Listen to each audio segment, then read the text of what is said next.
শত চেষ্টা করেও রাজনীতিতে প্রাসঙ্গিক হতে পারছে না চরমোনাই। চরমোনাইর ভবিষ্যৎ জামাতের সাথে জোট করা। জামাতের কাছে তারা ঘুরে ফিরে আসতে হবে, এটা অনিবার্য। চরমোনাই যে টাইপের দল, তারা ইউনূসের আমলে বিরাট হাইপ তুলতে পেরেছিল, তাদের একটা যথেষ্ট গুরুত্ব আমরা দেখেছিলাম যে চরমোনাই পীর সাহেব কোন দিকে, কিসের মহিবুল্লাহ বাবু সিটি হুজুর, বা মানে বাংলাদেশের সবচাইতে বড় প্রভাবশালী আলেম ছিলেন পীর সাহেব চরমোনাই।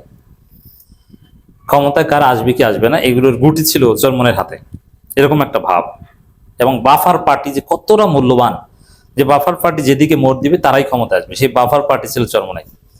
কিন্তু ভাগ্যের নির্মম পরিহাস, চরমোনাই ধৈর্য হয়ে গেছে। রাজনীতি তাদের কোনো দাম নাই এখন, প্রাসঙ্গিকও না।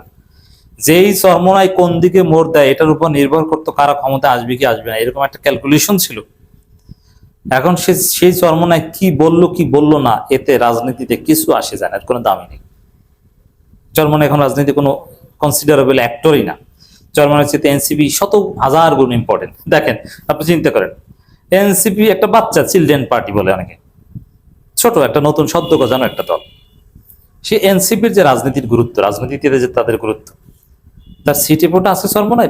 এনসিপির যে শক্তি রাজনীতিতে, তার সিটিপোটা আছে চরমোনাই। অথচ চরমোনাই কত মুরিদ, কত কর্মী। তো চরমোনাই যে ধরা খেয়েছে রাজনীতি, তার বড় প্রমাণ যে NCP is very important but Charmonai is nothing.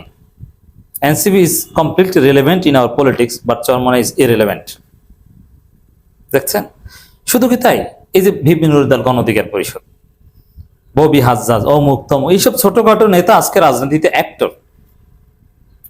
যেই ভিপি নূর চরমোনাই পীর সাহেবের কাছে দোয়া নিতে যেতেন, চরমোনাই পীর সাহেব একটা পুরো ভাবে দেখছে ভিপি নূর তো আমাদের ছোট ভাই ছেলে, সেই ভিপি নূর আজকে মন্ত্রী, আর চরমোনাই আজকে পুরো দল হিসেবে ধৈর্যা। বুঝতে পারছেন রাজনীতি, ভুল রাজনীতি করলে কি হয়ে যায়। আর সঠিক, এই যে দেখেন, আর এক এই হুজুরদের কপাল খারাপ, হুজুরদেরকে বোকা বানানো হয়। জমিয়ত, এরা সিদ্ধান্ত দুনিয়াবি দৃষ্টিকোণ থেকে স্বার্থের জায়গায় সঠিক সিদ্ধান্ত নিয়েছিল। কারণ যদি আপনি জাতির বৃহত্তর স্বার্থের কথা চিন্তা না করে ব্যক্তিগত ক্ষুদ্র স্বার্থের কথা চিন্তা করতেন, তাহলে যেহেতু ইউনূসের সাথে বিএনপির চুক্তি হয়ে গেছে যে ইউনূস বিএনপিকে ক্ষমতা এনে দিবে, মার্কিন যুক্তরাষ্ট্র ভারত মিলে বিএনপিকে ক্ষমতা এনে দিবে, সেই ক্ষেত্রে বিএনপির সাথে জোট করে যদি আপনি কিছু নিতে পারেন, ওইটাই তো লাভ স্বার্থে রাজনীতি করলে। যেমন ভিপি নূরের রাজনীতি পুরোটাই ছিল বিএনপির বিরুদ্ধে, বিএনপির পরিবারতন্ত্রের বিরুদ্ধে ভিপি নূরের কথা বলেছেন, এবং বিএনপি সংস্কার বিরোধী, বিএনপি আওয়ামী লীগের চরিত্র এক, এইসব কথাবার্তা ভিপি নূর বলেছেন। পিআর সিস্টেমের পক্ষে হুঙ্কার গর্জন দিয়েছেন, কত কিছু বলেছেন। কিন্তু যেই ভিপি নূর দেখছেন যে না, ভারত আমেরিকা ইউনূস মিলে বিএনপিকে ক্ষমতায় আনবে, নিজের রাজনীতিতে খত দিয়ে বিএনপির কোলে চলেছেন, ভিপি নূর সফল, এমপি হয়েছেন, মন্ত্রী হয়েছেন। এরকম সফল হওয়ার চেষ্টা জমিয়তে ওলামা ইসলাম করেছিল। কিন্তু হুজুরদের আবার প্রয়োজনীয়তা ফিল করে না, এইসব হুজুর টুজুর নিয়ে ঝামেলা জড়াতে চায় না, এই জন্য জোটে নিয়েছে, কিন্তু তাদেরকে ধৈর্য বানিয়ে দিয়েছে। বিএনপি চাইলে তাদেরকে এমপি মন্ত্রী দুইটি বানাতে পারত, কিন্তু বিএনপি এমপিও বানায়, মন্ত্রী বানায়, মানে তাদের সাথে প্রতারণা করেছে, জমিয়তের সাথে প্রতারণা করেছে। বিএনপির সাথে যেও ধৈর্য হয়ে গেছে। চরমোনাই এখন আক্ষেপ করছে, ইস আমরা জামাত জোট ছেড়েছি ঠিক আছে, কিন্তু যদি বিএনপি জোটে যেতাম তাহলে তো আমরা হিট করতাম, আজকে মন্ত্রী হতাম না। আপনাদেরকে ওরকম ধৈর্য বানিয়ে দিত। আপনারা তো একটা পেয়েছেন, বিএনপি জোটে গেলে ওই একটাও পেতেন না, ওই জায়গায় ধরা খেতেন। তো দর্শক, কারণ কি, এদেরকে এই হুজুরদেরকে বিএনপির মতো দল, আওয়ামী লীগের মতো দল, এরা মনে করে টিস্যু পেপার। এদেরকে শুধু এমপি টেমপি বানিয়ে সংসদে নিয়ে ঝামেলা বাজানোর কোনো দরকার নেই। এদেরকে তো এমনিতেই ব্যবহার করা যায়। এদেরকে তো দরবারে কিছু হাদিয়ে তোহফা পাঠালেই এরা খুশি। এদেরকে এমপি মন্ত্রী বানিয়ে বাগে রাখার কোনো প্রয়োজন নাই। এটা বিএনপিও ফিল করে, আওয়ামী লীগও ফিল করে, যার ফলে হেফাজত বা এদেরকে ব্যবহার করে, কিন্তু দিন শেষে গুরুত্বপূর্ণ কোনো এক্সিকিউটিভ পাওয়ার কখনো দেয় না। চরমোনাই ইসলামী ফাউন্ডেশনের ডিজিটা চেয়েছিল, সেটাও দেয়নি। ইসলামী ফাউন্ডেশনের ডিজি বিএনপি সরকার বানিয়েছে একজন মধ্যমপন্থী আলেম, যার প্রতি জামাত শিবির প্লেসড। তো দর্শক, এখন চরমোনাই হতাশাগ্রস্ত হয়ে পড়েছে। হতাশা, কি করবে? এই যে বাজেট আসছে, বাজেট উপলক্ষে তারা সেমিনার করছে, গোল টেবিল বৈঠক করছে, সংবাদ সম্মেলন করছে। রক্ষক যদি ভক্ষক হয়, বাস্তবে কোনো সুফল দেখা যায় না, নানান কথাবার্তা বলছে পীর সাহেব চরমনাই। কিন্তু এসব কথাবার্তার কোনো দাম নাই, কোনো ভ্যালু নাই।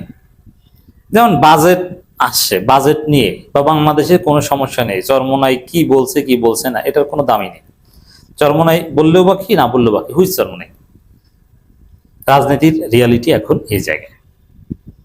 চরমনাই কোনো একটা মিছিল করলেও বা, এখন একসময় চরমনাই কি মাঠে নামছে, নামবে, হুজুরে কোথায়, ঢাকা না বরিশাল, জনগণের একটা আগ্রহ ছিল, সোশ্যাল মিডিয়ায় তাদের নিয়ে একটা হাইপ ছিল। এখন চরমনাই পিছিয়ে ওয়াজ করতে গেছেন, না বাগের কেচ্ছা কন, না পল্টনে আছেন, কারো কিছু আসে যায় না, কোনো গুরুত্ব নাই। বাজেট নিয়ে কি বললো কি বললো না তাতে কি আসে যায়। চরমনাই কি, এরা কি বিরোধী দল না সরকারি দল, কিছুই না, কোনো বলাই তো নাই, না আছে বিরোধী মহলে না আছে সরকারি মহলে। অতএব তারা কি বললো বললো না, এটা কোনো রাজনীতি তো বাইনারি, বিরোধী দল ভার্সাস সরকারি দল। চরমনাই এক জায়গায় নাই, সরকারি দলের সাথে ওইভাবে নাই,